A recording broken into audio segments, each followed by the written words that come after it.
O Evangelho de Marcos, capítulo 4. Voltou Jesus a ensinar à beira-mar.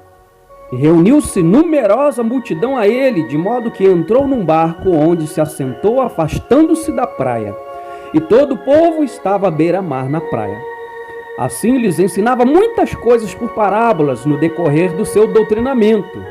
Ouvi, eis que saiu o semeador a semear, e ao semear uma parte caiu à beira do caminho, e vieram as aves e a comeram. Outra caiu em solo rochoso, onde a terra era pouca, e logo nasceu, visto não ser profunda a terra. Saindo, porém, o sol a queimou, e porque não tinha raiz, secou-se. Outra parte caiu entre os espinhos, e os espinhos cresceram e a sufocaram, e não deu fruto. Outra, enfim, caiu em terra boa, e deu fruto que vingou e cresceu, produzindo a 30, a 60 e a 100 por um. E acrescentou: quem tem ouvidos para ouvir, ouça. Quando Jesus ficou só, os que estavam junto dele, com os 12, o interrogaram a respeito das parábolas.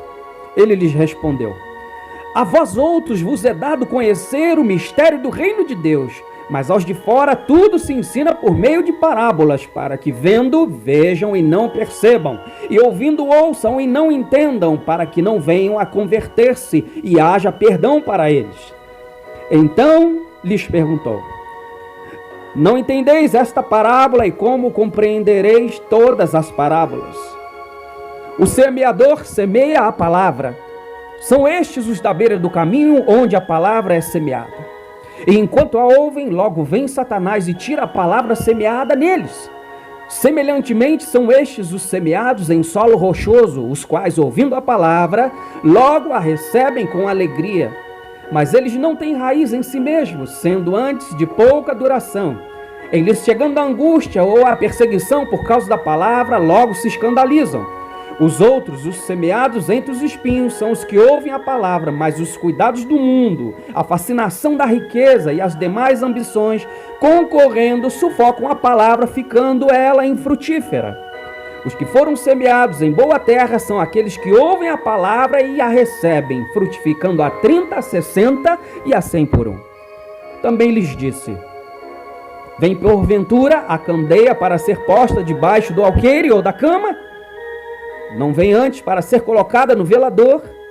Pois nada está oculto senão para ser manifesto, e nada se faz escondido senão para ser revelado. Se alguém tem ouvidos para ouvir, ouça.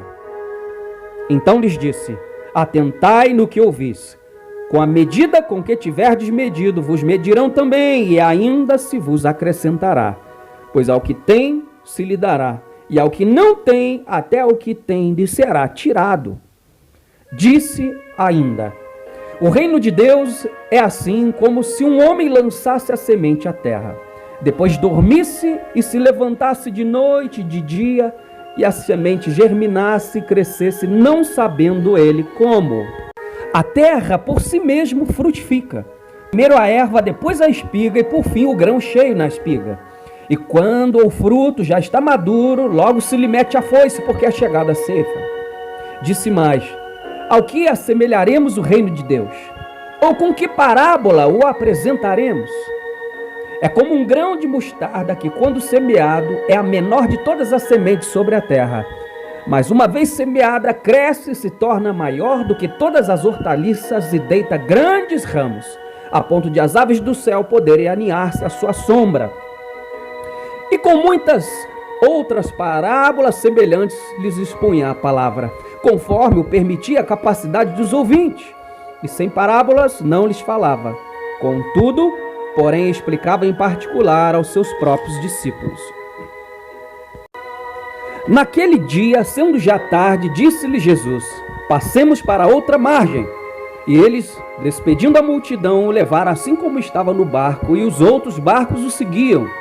Ora, levantou-se grande temporal de vento, e as ondas se arremessavam contra o barco, de modo que o mesmo já estava a encher-se de água.